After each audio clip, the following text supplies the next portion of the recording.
നാമത്തിന് മഹത്വം ഉണ്ടാകട്ടെ. ഈ ഓൾട്ടണിലെ ആശാ ആഴ്ചയിലെ പ്രത്യേകിച്ച് ദുഃഖവെള്ളിയാഴ്ചത്തെ ആരാധനയിൽ നിങ്ങളോട് ഒരുമിച്ച് പ്രത്യേകിച്ച് ജോൺസൺ അച്ഛനോട് ചേർന്ന് ദൈവത്തെ ആരാധിപ്പാൻ ഒരവസരം കർത്താവ് തന്നതോർത്ത് ദൈവത്തിന് സ്തോത്രം ചെയ്യും. അതിനായിട്ട് എന്നെ ഇങ്ങോട്ട് ക്ഷണിച്ച പ്രിയപ്പെട്ട ജോൺസൺ അച്ഛനോടുള്ള കമ്മിറ്റിക്കാരോടുള്ള നന്ദിയും സ്നേഹവും അറിയിക്കുകയും ചെയ്യും. കഴിഞ്ഞതിൻ്റെ മുൻപത്തെ വർഷം 2023 ഞാൻ ജർമ്മനിയിൽ വന്നപ്പോൾ അച്ഛനോട് ചേർന്ന് വിശുദ്ധ സംസർഗ ശുശ്രൂഷ പങ്കെടുത്തതും ഫാമിലി കോൺഫറൻസിൽ പങ്കെടുത്തതും ഒക്കെ ഓർക്കുന്നു.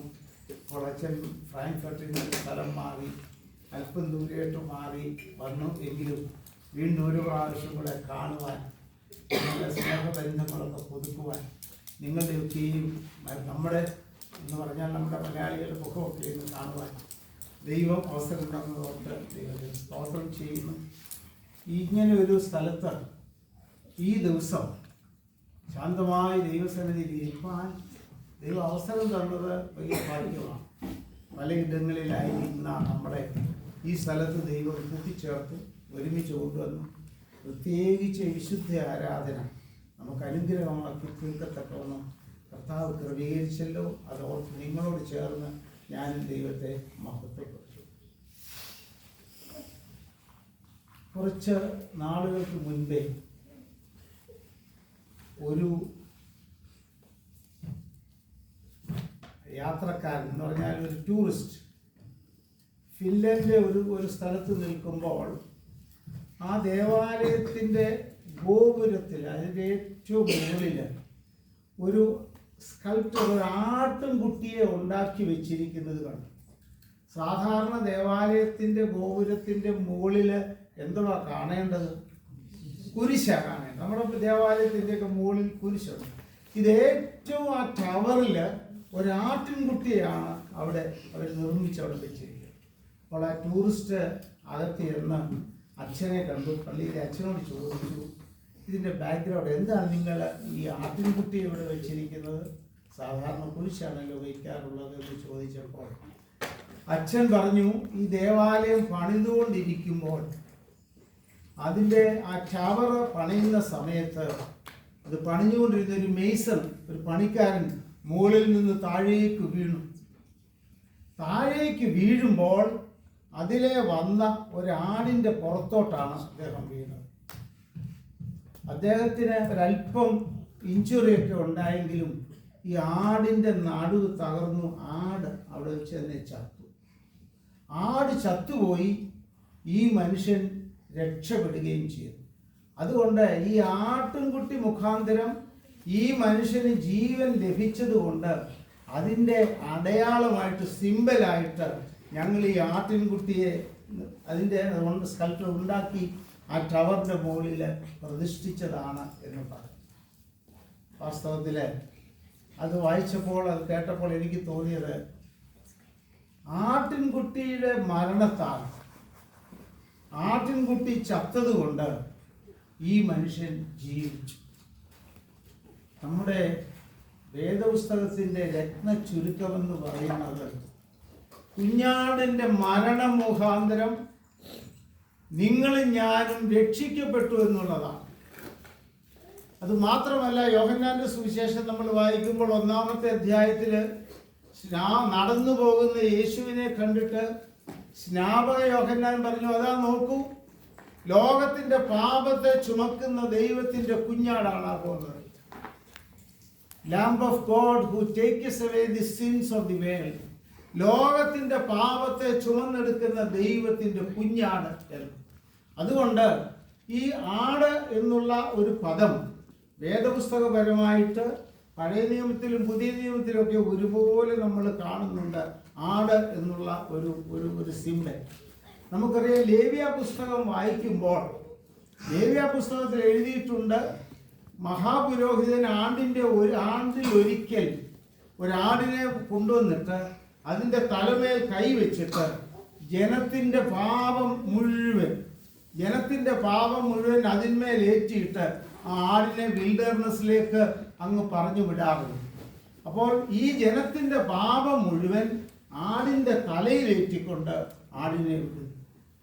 അതാണ് അതൊരു നിഴലാണെങ്കിൽ, ഒരു ഷാഡോ ആണെങ്കിൽ, പുതിയ നിയമത്തിലേക്ക് വരുമ്പോൾ അതിൻ്റെ പൊരുള് കാണാം. എന്താണെന്ന് ചോദിച്ചാൽ, ലോകത്തിൻ്റെ മുഴുവൻ, മനുഷ്യവർഗത്തിൻ്റെ മുഴുവൻ പാപം തൻ്റെ മേലെ ഏറ്റുകൊണ്ട് യേശു ക്രൂശിന്മേലെ കിടക്കുന്ന കാഴ്ചയാണ് നമ്മൾ കാണുന്നത്.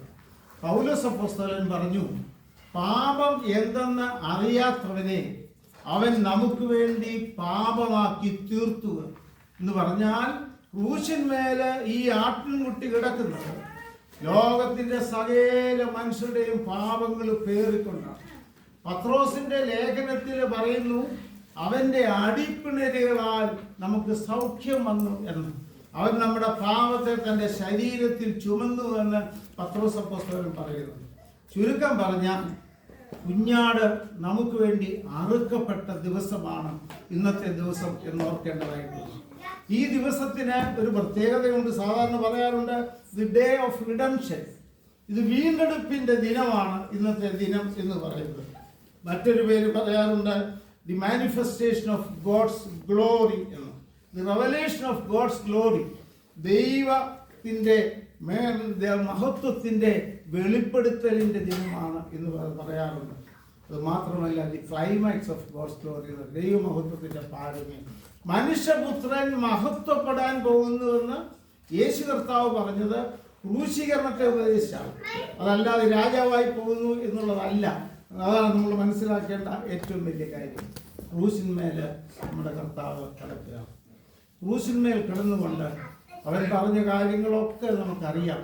സാധാരണ CSIയിലെ ആരാധനയ്ക്ക്, ദുഃഖവെള്ളിയാഴ്ചത്തെ ആരാധനയ്ക്ക് മെഡിറ്റേഷൻ എന്ന് പറയുന്നത് 7 മൊഴികളാണ്. ക്രൂശിൽ നിന്നുള്ള 7 മൊഴികളാണ് സാധാരണ CSIയിലെ എല്ലാ പള്ളികളിലും മെഡിറ്റേഷന് ഉപയോഗിക്കാറുള്ളത്. നമ്മുടെ പാരമ്പര്യത്തിൽ അങ്ങനെയില്ല, മർത്തമായാലും ഒക്കെ അങ്ങനെയില്ല. നമ്മൾ ഇന്നത്തെ ദിവസം ദൈവസന്നിധിയിൽ നമ്മെ തന്നെ സമർപ്പിക്കുന്ന ഒരു ദിവസമാണ് എന്നോർക്കേണ്ടതായിട്ടുണ്ട്. അതുകൊണ്ട് നമ്മൾ നോക്കുമ്പോൾ 3 കുരിശാണ് കാണുന്നത് നമ്മുടെ മുന്നിൽ. നമ്മളിപ്പോൾ ഇവിടെ പ്രാർത്ഥിച്ചതെല്ലാം അതിൻ്റെ മുഴുവൻ രത്നചുരുക്കം എന്ന് പറയുന്നത്, പല പ്രാവശ്യം നമ്മൾ ഏറ്റുപറഞ്ഞു, ശിമയോനോട് ദയതോന്നിയ കർത്താവ് ഞങ്ങളോട് കരുണ തോന്നണമേ എന്ന് പറയുന്നതായിട്ട് നമുക്ക് കാണുവാൻ കഴിയും. ചുരുക്കം പറഞ്ഞാൽ 3 ക്രൂശ് അവിടെ കാണാം. ഒന്ന് ദി ക്രോസ് ഓഫ് റിബല്യൻ എന്ന് വേണമെങ്കിൽ പറയാം. യേശുവിനോടൊപ്പം 2 കള്ളന്മാരെയും കൂടെ ക്രൂശിച്ചു എന്ന് എഴുതിയിട്ടുണ്ട്. യേശു നടുവിലാണ്. അപ്പോൾ കള്ളന്മാരെന്ന് പറയുമ്പോൾ ഏറ്റവും കൊള്ളക്കാരുടെ, ഏറ്റവും മോശക്കാരുടെ കൂട്ടത്തിൽ അവനെ എണ്ണി. അങ്ങനെ 3 ക്രോസ് അവിടെ കാണാം. ഒന്ന് ക്രോസ് ഓഫ് റിബല്യൻ, മറുതലിപ്പിൻ്റെ ഒരു കുരിശ് അവിടെ കാണാം. ആ മനുഷ്യൻ യേശുവിനോട് പറഞ്ഞു, നീ ദൈവപുത്രനാണെങ്കിൽ ക്രൂശിൽ നിന്ന് ഇറങ്ങി വാ, നീ ഞങ്ങളെയും രക്ഷിക്കുക എന്ന് പറയുന്നതായിട്ട് നമുക്ക് കാണാൻ കഴിയും. ക്രോസ് ഓഫ് റിബല്യൻ എന്ന് ഞാൻ പറഞ്ഞു. രണ്ടാമതൊരു കുരിശ് അവിടെയുണ്ട്, ക്രോസ് ഓഫ് റിപ്പൻഡൻസ്, അനുതാപത്തിൻ്റെ ഒരു കുരിശ് അവിടെ കാണാം. മറ്റേ കള്ളൻ യേശുവിൻ്റെ ഇടത്താണോ വലത്താണോ വേദപുസ്തകത്തിൽ വ്യക്തമായിട്ട് എഴുതിയിട്ടില്ല. നമ്മൾ സാധാരണ ഇടത്തെ കള്ളനെന്നും വലത്തെ കള്ളനെന്നൊക്കെയാണ് പറയാറുണ്ട്. ഏതായാലും കള്ളന്മാരിൽ ഒരുത്തൻ അല്ലെങ്കിൽ കൊള്ളക്കാരിൽ ഒരുത്തൻ മറ്റവനോട് പറഞ്ഞു, നമുക്ക് ഇത്രയും വേദന സഹിച്ചിട്ടും അല്ലെങ്കിൽ ഈ കർത്താവിനെ കണ്ടിട്ട് പോലും നിനക്കവനെ തള്ളിപ്പറയാൻ എങ്ങനെ കഴിയും? അതുകൊണ്ട് ക്രൂശിൽ കിടന്നുകൊണ്ട് ആ മനുഷ്യൻ പറഞ്ഞു, യേശുവേ, നീ രാജ്യത്വം പ്രാപിക്കുമ്പോൾ എന്നെ കൂടെ ഓർത്തുകൊള്ളണമേ എന്ന് പറഞ്ഞ് അനുദപിക്കുന്നതായിട്ട് കാണാം. ഓൺ ദി സ്പോട്ട് അന്നേരം തന്നെ കർത്താവ് പറഞ്ഞു, നീ എന്നോടുകൂടെ പർദീസായിരിക്കുന്നു. അത് ക്രോസ് ഓഫ് റിപ്പൻറ്റൻസ് എന്നാണ്. 3-ാമത്തെ കുരിശെന്ന് പറഞ്ഞാൽ മധ്യസ്ഥിതമായ കുരിശാണ്. 2 പേരുടെയും നടുവിലായിരിക്കുന്ന കുരിശ്, അത് ക്രോസ് ഓഫ് റിഡംഷനാണ്. അത് വീണ്ടെടുപ്പിൻ്റെ കുരിശാണ്. എനിക്ക് നിങ്ങൾക്കും വേണ്ടി യേശു കർത്താവ് ക്രൂശിന്മേൽ രക്തം ചൊരിഞ്ഞതുകൊണ്ട്, അവൻ മരിച്ചതുകൊണ്ട് നമ്മെ അവൻ വീണ്ടെടുത്തു, അവൻ നമ്മെ വിലയ്ക്ക് വാങ്ങിയാണ് നമ്മൾ വായിക്കുന്നത്. നമ്മൾ വേദപുസ്തകം വായിക്കുമ്പോൾ അവിടെ എഴുതിയിട്ടുണ്ട്, നിങ്ങളെ വീണ്ടെടുത്തത് വെള്ളി, പൊന്ന് തുടങ്ങിയ വസ്തുക്കളെ കൊണ്ടല്ല, ക്രിസ്തു എന്ന നിർദോഷവും നിഷ്കളങ്കവുമായ കുഞ്ഞാടിന്റെ രക്തം കൊണ്ടല്ലയോ എന്ന് വിചാരിക്കുന്നു. നമ്മളെ വിലയ്ക്ക് വാങ്ങിയത്, അവൻ നമ്മെ വിലയ്ക്ക് വാങ്ങിയത് നിർദോഷവും നിഷ്കളങ്കവുമായ രക്തം കൊണ്ടാണ് എന്ന് നമ്മൾ വായിക്കുന്നത്. അതുകൊണ്ട് ഈ ദിവസം എന്ന് പറയുന്നത് നല്ല വെള്ളിയാഴ്ച എന്നൊക്കെ നമ്മൾ പറയാറുണ്ട്, ദുഃഖ വെള്ളിയാഴ്ച എന്ന് പറയാറുണ്ട്. പക്ഷേ ഇന്നത്തെ ദിവസം നമ്മുടെ ജീവിതത്തിൽ ഏറ്റവും പ്രധാനമാണ്. കാരണം നമ്മെ വീണ്ടെടുപ്പിന്റെ ദിനമാണ് എന്നോർക്കേണ്ടതായിട്ടുണ്ട്. യേശു കർത്താവ് ക്രൂശിൽ കിടന്നുകൊണ്ട് അവൻ സംസാരിക്കുന്നതായിട്ട് നമുക്ക് കാണുവാൻ കഴിയും. അല്പം മുൻപേ 53-ാമത്തെ അധ്യായം യെശയ്യാ പ്രവചനം വായിച്ചപ്പോൾ, 1-ാം പാഠം വായിച്ചപ്പോൾ നമ്മൾ വായിച്ചു, അതായത് മിണ്ടാതിരിക്കുന്ന കുഞ്ഞ്, രോമം കത്തിരിക്കുന്നവരുടെ മുൻപാകെ മിണ്ടാതിരിക്കുന്ന കുഞ്ഞാട് പോലെ അവൻ വായ് തുറക്കാതിരുന്നു. ഈ മഹാവിരോധന്മാരുടെ മുൻപിൽ വായ് തുറക്കാതെ മൗനമായിരുന്ന കർത്താവ്, ആ മൗനമായിരുന്ന കർത്താവ് തൻ്റെ മരണത്തിന് മുൻപായിട്ട് ചില കാര്യങ്ങൾ ക്രൂശിൽ കിടന്നുകൊണ്ട് പറയുന്നുണ്ട്. നമുക്കറിയാം, വേദപുസ്തകത്തിൽ നമ്മൾ വായിക്കുന്നുണ്ട്, നീ മനുഷ്യപുത്രന്മാരിൽ അതിസുന്ദരൻ എന്ന് രേഖപ്പെടുത്തിയിട്ടുണ്ട്. അതിസുന്ദരനായ നിഷ്കളങ്കനായ ഈ കർത്താവിനെ ക്രൂശിന്മേല് അവരെ തറയ്ക്കുന്ന സമയത്ത് ക്രൂശിൽ കിടന്നുകൊണ്ട് യേശു കർത്താവ് പല കാര്യങ്ങൾ പറയുന്നതായിട്ട് നമുക്ക് കാണുവാൻ കഴിയും. കാർലൈൽ എന്ന് പറയുന്ന ചിന്തകൻ പറഞ്ഞു, language is the garment of thought. Language is the garment of thought. അതായത് ചിന്തയുടെ ഗാർമെന്റാണ്, വസ്ത്രമാണ് ഭാഷ എന്ന്. യേശു കർത്താവ് ക്രൂശിൽ കിടന്നുകൊണ്ട് പറഞ്ഞു, ധാരാളം കാര്യങ്ങൾ പറഞ്ഞു. അത് പറയാൻ നമുക്കിന്ന് സമയമില്ല, അതിൻ്റെ ആവശ്യവുമില്ല. എന്നാൽ ഒരു വാക്ക് മാത്രം നമ്മുടെ ചിന്തയ്ക്ക് വേണ്ടി കൊണ്ടുവരാമെന്ന് വിചാരിക്കുന്നു. യേശു കർത്താവ് ക്രൂശിൽ കിടന്നുകൊണ്ട് മൊഴിയായിട്ട് പറഞ്ഞപ്പോൾ 6ാമത് പറഞ്ഞത് ഇറ്റ് ഈസ് ഫിനിഷ്ഡ് എന്നാണ് പറഞ്ഞത്. It is finished. മലയാളം വേദപുസ്തകത്തിൽ എഴുതിയിട്ടുണ്ട് നിവൃത്തിയായി എന്ന്. നിവൃത്തിയായി. ക്രൂശിൽ കിടന്നുകൊണ്ട് മരണത്തിന് തൊട്ട് 7ാമത്തെ മൊഴിക്ക് തൊട്ട് മുൻപായിട്ട്, അല്ലെങ്കിൽ 6ാമത്തെ മൊഴി എന്ന് പറയാം, യേശു കർത്താവ് ക്രൂശിൽ കിടന്നുകൊണ്ട് പറയാണ് ഇറ്റ് ഈസ് ഫിനിഷ്ഡ്, നിവൃത്തിയായി എന്നാണ്. ഐ ആം ഫിനിഷ്ഡ് എന്നല്ല യേശു കർത്താവ് പറഞ്ഞത്. ഞാനങ്ങ് തീർന്നു എന്നല്ല കർത്താവ് പറഞ്ഞത്. ഇറ്റ് ഈസ് ഫിനിഷ്ഡ് എന്ന് പറയുമ്പോൾ ടെറ്റലസ്റ്റായി എന്ന് ഗ്രീക്ക് പദം പറയാറുണ്ട്. ടെറ്റലസ്റ്റായി എന്ന് പറഞ്ഞാൽ ഒരു ഏറ്റവും ചെറിയ വാക്കാണ്. ക്രൂശിൽ കിടന്നുകൊണ്ട് യേശു കർത്താവ് പറയുന്ന ഏറ്റവും ചെറിയ വാക്കാണ്. But it is a sea of matter in a drop of language എന്ന് വേണമെങ്കിൽ പറയാം. It contains a sea of matter in a drop of language. ആ ചെറിയ വാക്കില് ഒരു വലിയ സമുദ്രം പോലെയുള്ള കാര്യങ്ങൾ യേശു കർത്താവ് ക്രൂശിൽ കിടന്നുകൊണ്ട് പറയുമ്പോൾ പറയുന്നു ഇറ്റ് ഈസ് ഫിനിഷ്ഡ്. യോഹന്നാന്റെ സുവിശേഷം 19-ാമത്തെ അധ്യായം 30-ാമത്തെ വാക്യത്തിലാണ് അത് രേഖപ്പെടുത്തിയിരിക്കുന്നത്. എന്താണ് ഇന്ന് അതിങ്ങനെ പറയാനുള്ള കാരണം? ആക്ച്വലി ശരിയായിട്ട് പറയുകയാണെങ്കിൽ അതൊരു വേർഡ് ഓഫ് വിക്ടറി എന്ന് വേണമെങ്കിൽ പറയാം. ഒരു വിജയത്തിന്റെ പ്രഖ്യാപനമാണ്. ക്രൂശിൽ കിടന്നുകൊണ്ട് മരിക്കുന്ന സമയത്ത് ശത്രുക്കൾ പറഞ്ഞു ഇല്ല, അവൻ തീർന്നു എന്ന് പറഞ്ഞു. അവനെ ക്രൂശിച്ചവരെല്ലാവരും സന്തോഷിക്കുന്ന സമയത്ത് യേശു കർത്താവിന്റെ വിജയ പ്രഖ്യാപനമാണ് ഇറ്റ് ഈസ് ഫിനിഷ്ഡ് എന്ന് പറയുന്നത്. ഇറ്റ് എന്ന് പറയുമ്പോൾ calling attention at his work. തന്നെ ഏൽപ്പിച്ചിരിക്കുന്ന വേല പൂർത്തീകരിച്ചുകൊണ്ടാണ് ഇറ്റ് എന്ന് പറയാനുള്ള കാരണം. അതാണ് ഒരു പൂർത്തീകരിക്കപ്പെട്ട ദൗത്യം. തന്നെ ഏൽപ്പിച്ച ദൗത്യം താൻ പൂർത്തീകരിക്കുമ്പോൾ യേശു കർത്താവ് പറയുന്നു ഇറ്റ് ഈസ് ഫിനിഷ്ഡ് എന്ന് പറയുന്നു. 2-3 കാര്യങ്ങൾ അതുമായിട്ട് ബന്ധപ്പെട്ട് ചിന്തിക്കാം എന്ന് ഞാൻ വിചാരിക്കുന്നു. നിവൃത്തിയായി എന്ന് യേശു കർത്താവ് പറയുമ്പോൾ ഒന്നാമതായിട്ട് നാം മനസ്സിലാക്കേണ്ടത് the consummation of prophetic scripture എന്നുള്ളതാണ്. The consummation of prophetic scripture, പ്രവചനത്തിന്റെ പൂർത്തീകരണം ആയിരിക്കുന്നു.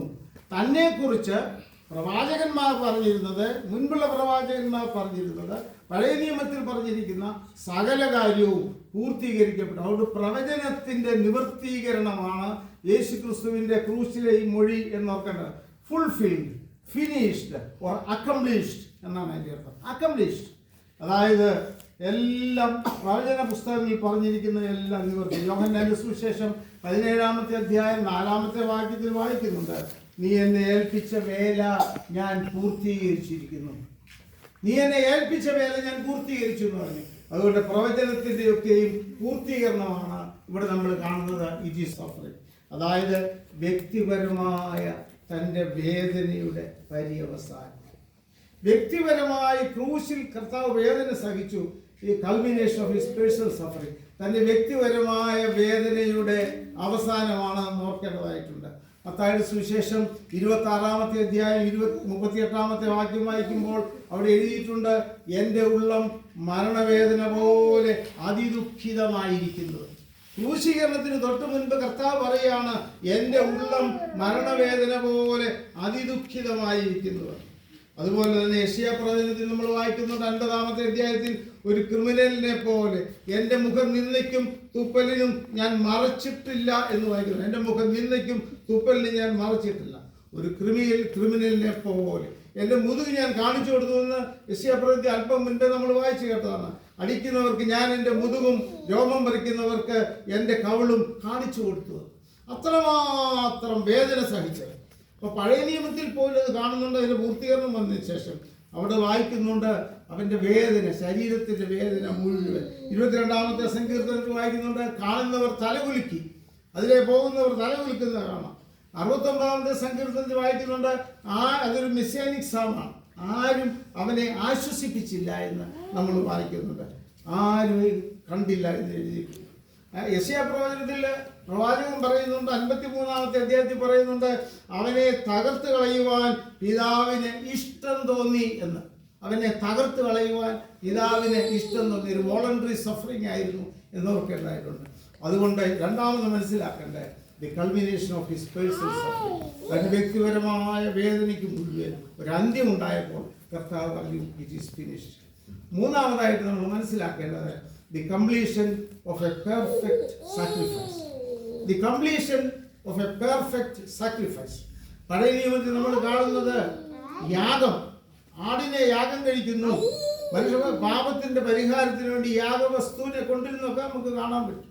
അതുകൊണ്ട് ഇവിടെ ഇനിയും മേലാൽ ഒരു യാഗത്തിന്റെ ആവശ്യമില്ല, മൃഗത്തിന്റെ യാഗത്തിന്റെ ആവശ്യമില്ല.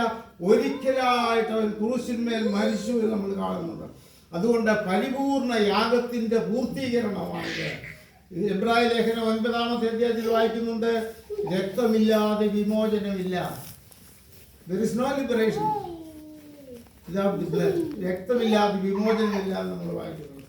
അതുകൊണ്ട് ഊനമറ്റ ആടായിട്ട് യേശു കർത്താവ് ക്രൂശിന്മേൽ മരിച്ചതുകൊണ്ട്, അതാ ഞാൻ നേരത്തെ പറഞ്ഞത് കുഞ്ഞാട് എന്ന് പറഞ്ഞതിന്റെ അർത്ഥമുള്ളതാണ്. ഊനമറ്റയാളാണ്.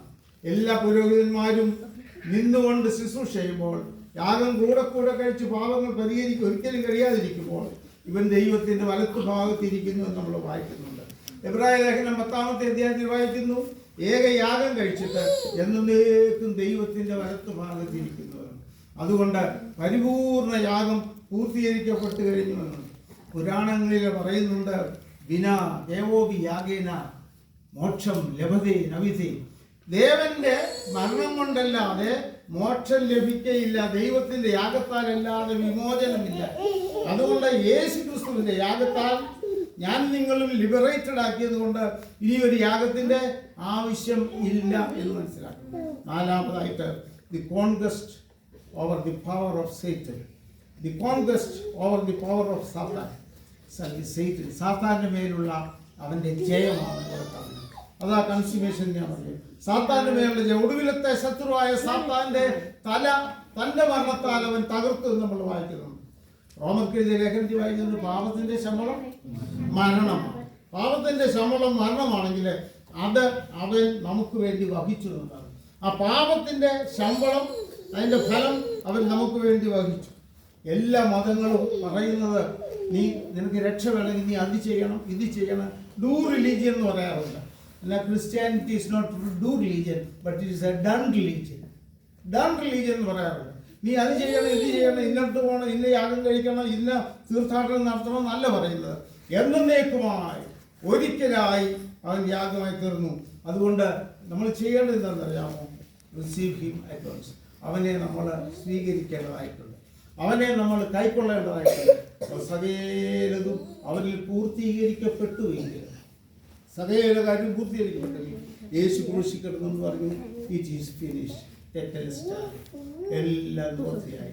അതുകൊണ്ട് എനിക്കും നിനക്കും വേണ്ടി ദൈവം ഏക യാഗമായി തീർന്നത് കൊണ്ട് നമ്മുടെ ഒരേ ഒരു കാര്യം അവന്റെ പാദപീഠത്തിൽ ചെന്ന് കർത്താവെ ഞാൻ പാപിയാകുമെന്ന് ഏറ്റുപറയുകയും നമ്മളെ തന്നെ പൂർണ്ണമായി സമർപ്പിക്കുകയും ചെയ്യുമ്പോൾ ഈ നല്ല വെള്ളിയാഴ്ച ആചരിക്കുന്നതിന് അർത്ഥമുണ്ട്.